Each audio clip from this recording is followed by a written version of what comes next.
Recordação. Pode ser história, mas é acima de tudo gratidão. Olhamos para o longe, vamos buscar no passado distante da realização do seu sonho. Foi buscar o local para o plantio, para a construção, para a família, para o futuro. Quantos paranaenses que aqui se encontram nesse dia devem se recordar dos seus pais, que fizeram essa trajetória heróica muitas vezes para que pudéssemos aqui chegar. Como não manifestar a gratidão aos que vieram um pouco depois, porque estão conosco.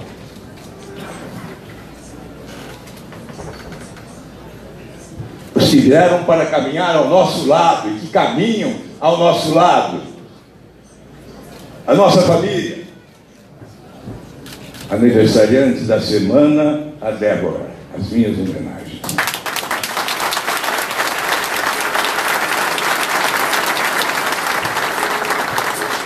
Aos meus filhos e aos meus netos, porque agora a família cresce.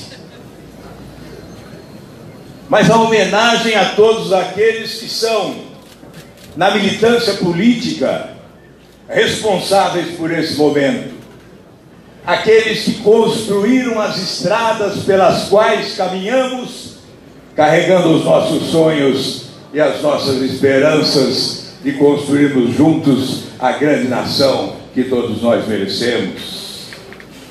Homenageio a todos na figura de Olivir Gabardo.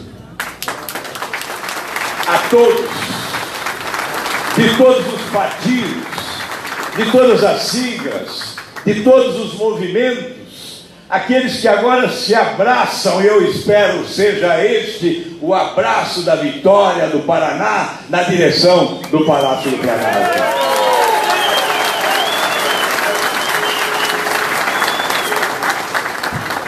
Os vereadores, os prefeitos, os deputados estaduais, os deputados federais, os candidatos de agora ao Senado, Oriovisto, Yared,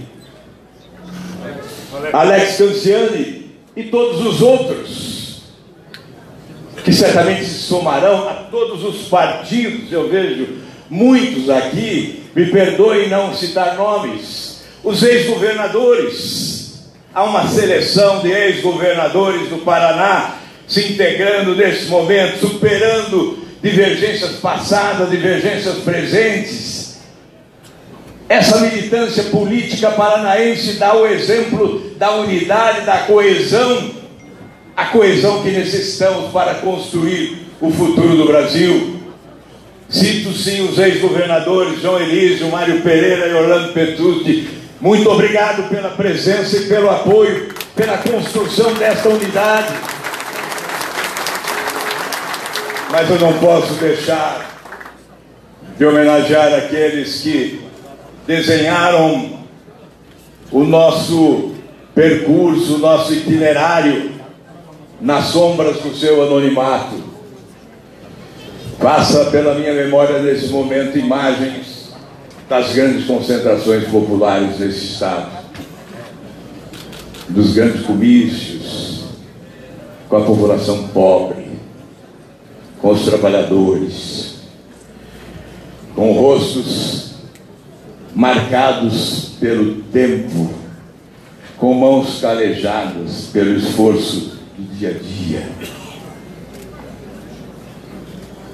que carregaram tantas vezes para as praças públicas desse estado, em todas as cidades, a sua fé, a sua esperança, o seu sonho no futuro desse país. É por eles que nós estamos aqui. Pelos anônimos que à frente dos palanques nesse estado muitas vezes derramaram lágrimas salgadas que percorreram as rugas do rosto marcado pelo tempo e pelo sofrimento. É por eles que nós nos encontramos aqui, celebrando a unidade do Paraná, na busca da construção do país que todos nós merecemos.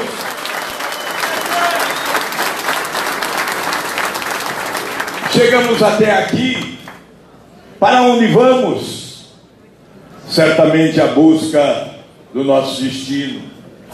Olhamos para os céus da pátria e vemos nuvens carregadas, nuvens escuras e carregadas, prenunciando uma tempestade que pode ser devastadora na destruição de sonhos e esperanças do nosso povo. Prenúncio de tempestade, porque a economia está combalida, o desemprego é uma tragédia, é a perversidade do dia a dia que assola milhões de brasileiros, 52 milhões de brasileiros abaixo da linha da pobreza. O caos na saúde pública, o retrocesso na educação, a violência que avança de forma avassaladora, atormentando as famílias brasileiras. Essa é a tempestade que se pronuncia nos céus dessa pátria e nos impõe responsabilidade nessa hora de mudança e de avanço. O que fazer com o Brasil? Uma nação rica, próspera. Deus foi generoso conosco. Dom Pedro Fedalto, obrigado pela sua presença. Aos evangélicos aqui presentes também a nossa gratidão. Deus foi generoso com essa pátria. Riquezas naturais fascinantes que encantam a humanidade, potencialidades econômicas extraordinárias que impressionam, e a perversa contradição, o contraste impiedoso entre a fortuna, a prosperidade e a pobreza imensa que assola milhares de lares na pátria brasileira. 52 milhões abaixo da pobreza, 15 milhões sobrevivendo com R$136 por mês, mais de 33 milhões de trabalhadores sem carteira assinada, 100 milhões de brasileiros sem acesso ao saneamento básico, 17 milhões de brasileiros sem acesso à coleta de lixo, 4 milhões de brasileiros sem ter sequer um banheiro em sua casa, se é que casa possuem. Esse é o drama que vivemos. A primeira palavra é perdão. Cabe aos políticos brasileiros, cabe aos governantes desse país pedir perdão ao povo brasileiro pela desgraça, pela impiedosa tragédia a que foram submetidos os brasileiros em razão da incompetência e da corrupção que assolou a nação brasileira. Cabe sim pedir perdão, mas não basta pedir perdão. É preciso assumir compromissos, é preciso assumir responsabilidades. Mário Pereira lembrou-se da fundação da República, República que nasceu com um grave defeito: as instituições públicas distantes da sociedade, o Estado longe do povo, o que nos levou a assistir. A história relata a tragédia de Canudos, que dizimou crianças, homens, mulheres e idosos. Em Canudos, há 120 anos, celebrava-se o divórcio entre o Estado brasileiro e o seu povo. Estamos chegando a 130 anos da proclamação da República, a 120 anos de Canudos, e a nossa República mais parece um império. Uma minoria assalta o poder, para preservar os seus privilégios, explora o esforço coletivo de uma nação e sustenta os seus elitismos à custa do sacrifício de cada trabalhador desse país. Como não falar em refundação da República? E do que se trata refundar a República? Não é apenas uma frase, não são palavras soltas ao vento. Refundação da República é um sentimento, é uma necessidade, é uma aspiração coletiva da nossa gente.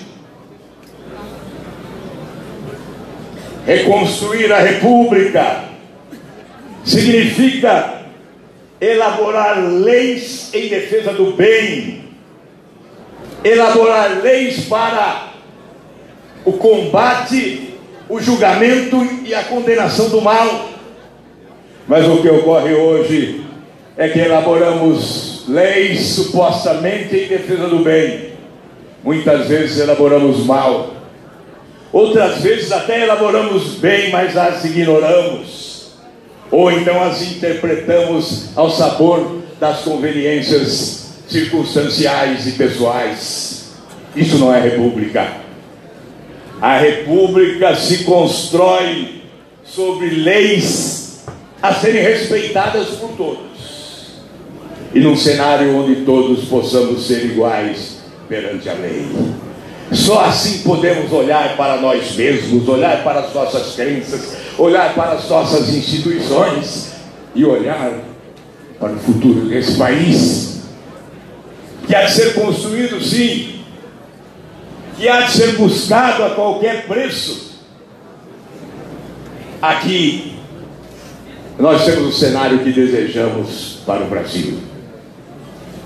Lançamos de Curitiba o Pacto Nacional pela reconstrução da República, pela refundação da República. O exemplo paranaense de unidade política, reunindo siglas, superando divergências, acalentando os sonhos dos brasileiros, tem que ser transferido para toda a nação.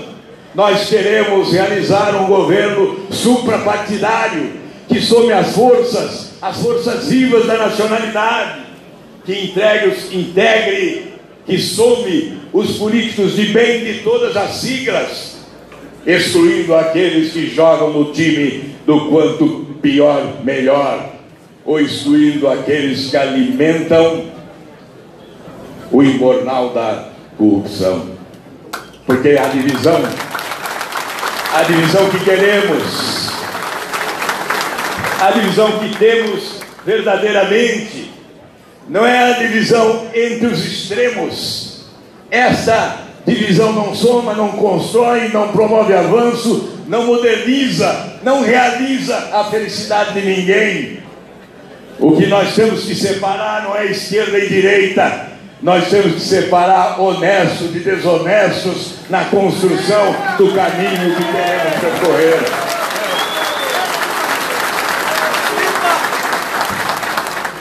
Reconstrução da República muda esse sistema político, sistema de governança corrupto e incompetente, fábrica de escândalos de corrupção, matriz de desgovernos, instalado em Brasília, clonado, transplantado para muitos estados e muitos municípios, distribuindo o infortúnio, a corrupção, a incompetência e a infelicidade da nossa gente.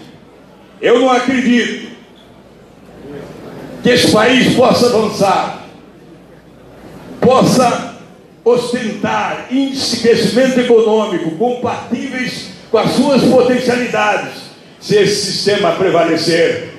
A destruição desse sistema é a nossa esperança de mudança. A substituição desse sistema é a prioridade irrevogável de quem quer refundar a República em nome do interesse coletivo. A substituição desse sistema passa por reformas do Estado, a reforma política, a reforma, sim, do sistema federativo, meus caros vereadores e prefeitos, porque nós vamos completar 30 anos em outubro da nova Constituição, e a federação não cabe no Brasil. Os municípios foram expelidos pela concentração perversa de recursos dos cofres da União. O Pacto Federativo é parte da refundação da República. A mudança do sistema federativo é parte da refundação da República. Não vamos cansá-los falando das reformas. A reforma da Previdência, a reforma trabalhista não se completou, há de se completar. A reforma educacional. Temos 3 grandes desafios: o desafio fiscal para arrumar as contas públicas, o desafio dos investimentos e da produtividade. Esses desafios passam também por um novo modelo educacional. Precisamos definir a escola que queremos para os nossos filhos e os nossos netos. A escola almoxarifado, que armazena informações, ou a escola do pensamento, da opinião, da reflexão, da vontade própria, da condução do próprio destino. Essa é a reforma educacional que queremos. Mas, repito, não vamos cansá-los falando em reformas. Vamos procurar concluir falando dos nossos sonhos e das nossas esperanças. Aos que não acreditam na refundação da República, eu acredito. Não estaria aqui se não acreditasse. Não seria candidato a presidente se não acreditasse. E vou além: se não acreditasse, estaria desacreditando no futuro do Brasil. Porque com esse sistema político, com esse sistema de governança, o Brasil não tem futuro. Só a mudança, só a refundação da República abre perspectivas de futuro promissor numa nação rica, onde o povo possa exercitar na sua plenitude a cidadania. É preciso reviver a fé perdida nas estradas da decepção. É preciso ressuscitar as esperanças que foram sepultadas sob os escombros da degradação das instituições públicas brasileiras. É preciso caminhar por caminhos difíceis de caminhar, mas não temos alternativas. Caminhemos por caminhos difíceis de caminhar na direção do nosso futuro. Para os que não acreditam, eu trago à cena Raul Seixas e digo: tenha fé na vida, tenha fé em Deus, tente outra vez. É possível mudar esse país para melhor.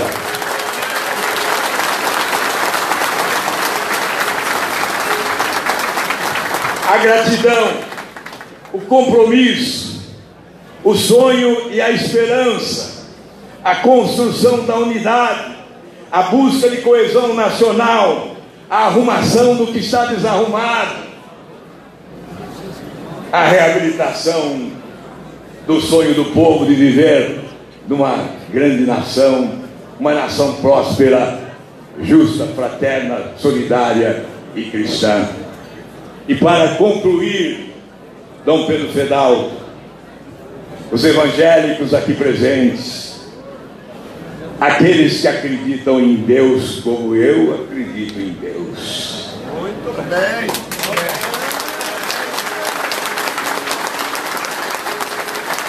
Como eu acredito nos valores da família. Como eu acredito, Diego, no fim dos privilégios das autoridades. O fim do privilégio das autoridades. Para combater privilégios é preciso abrir mão dos seus próprios privilégios. O primeiro passo é o exemplo. O segundo passo é a conquista da autoridade, para depois, então, atender o reclamo do povo e acabar com os privilégios das autoridades num país extremamente desigual. As desigualdades sociais são decorrentes das desigualdades de oportunidades. As desigualdades sociais são decorrentes da desigualdade que há diante da lei entre nós brasileiros. Temos que ser todos iguais perante a lei. Começamos acabando com o foro privilegiado. Acabamos no Senado. vai se acabar na Câmara. E vamos acabar também com todos os privilégios de autoridades, com esses penduricalhos que aumentam salários, porque o salário tem que ser justo, o salário tem que ser correspondente à importância da função que se desempenha, mas tem que haver transparência. Não podemos trabalhar com gambiarras, com puxadinhos ou com pinguelas que nos levam apenas a uma herança maldita que teremos que enfrentar a partir de 2019. Para concluir, eu vou lembrar do Papa Francisco, lá no Rio de Janeiro, falando à juventude: já lhes roubaram demais, já lhes roubaram muito. Não permitam que lhes roubem sonhos e esperanças na construção da grande nação que todos nós merecemos. Muito obrigado, Paraná. Muito obrigado, Brasil. Obrigado ao Podemos, que tem aqui a Renata Abreu, sua presidente, trazendo a solidariedade brasileira. Muito obrigado aos meus irmãos do Paraná. São os construtores desse caminho, abrindo amplas avenidas para que o Paraná possa chegar ao Palácio do Planalto no dia 1º de janeiro de 2019. Obrigado, minha gente. Vamos à luta e vamos à vitória. Desse lugar, sou alma do dia, eu sou